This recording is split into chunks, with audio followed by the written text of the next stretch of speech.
ജോർജിന് പിണറായി വിജയന്റെ പരിഹാസം. വീരവാദക്കാരുടെ പിന്തുണ ഇടതുപക്ഷത്തിന് വേണ്ടെന്ന് പിണറായി. മാന്യതയുള്ള ജനപ്രതിനിധികളെ തെരഞ്ഞെടുക്കാൻ പൂഞ്ഞാറുകാർ പ്രത്യേകം ശ്രദ്ധിക്കണമെന്നും പിണറായി പറഞ്ഞു. പൂഞ്ഞാറിലെ ഇടതുമുന്നണി സ്ഥാനാർത്ഥി PC ജോസഫിന്റെ തെരഞ്ഞെടുപ്പ് പ്രചരണത്തോടനുബന്ധിച്ച് ഈരാറ്റുപേട്ടയിൽ നടന്ന കൺവെൻഷനിലായിരുന്നു PC ജോർജിന്റെ പേരെടുത്തു പറയാതെയുള്ള പിണറായിയുടെ പ്രസ്താവന. PC ജോസഫിനെ നിങ്ങൾക്ക് പൂർണ്ണമായും വിശ്വസിക്കാം.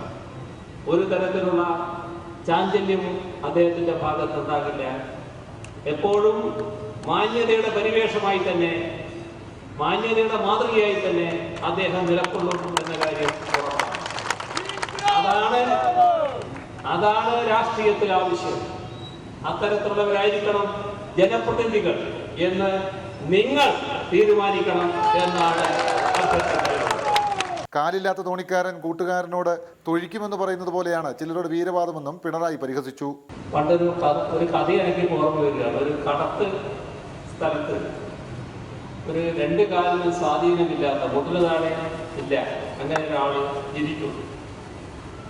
അയാളുടെ കയ്യിലാണ് കടത്തിന്റെ കൂലി കൊടുക്കുന്നത്. എന്നിട്ട് അങ്ങോട്ട് കടന്നു പോവുകയാണ്. അപ്പോൾ ഒരാളുമായിട്ട് എന്തോ ഒരു പ്രശ്നമായി. അപ്പോൾ ഇയാൾ ഒരു ചവിട്ട് വെച്ചാലുണ്ടല്ലോ, എന്തോ ചവിട്ടാൻ കാലില്ല. അതാണ് അയാളെ. തെരഞ്ഞെടുപ്പിൽ അലസത പാടില്ലെന്നും ജാഗ്രതയോടെ ഇടതുമുന്നണി സ്ഥാനാർത്ഥിയുടെ വിജയത്തിനായി പ്രവർത്തിക്കണമെന്ന മുന്നറിയിപ്പും പിണറായി പ്രവർത്തകർക്ക് നൽകി.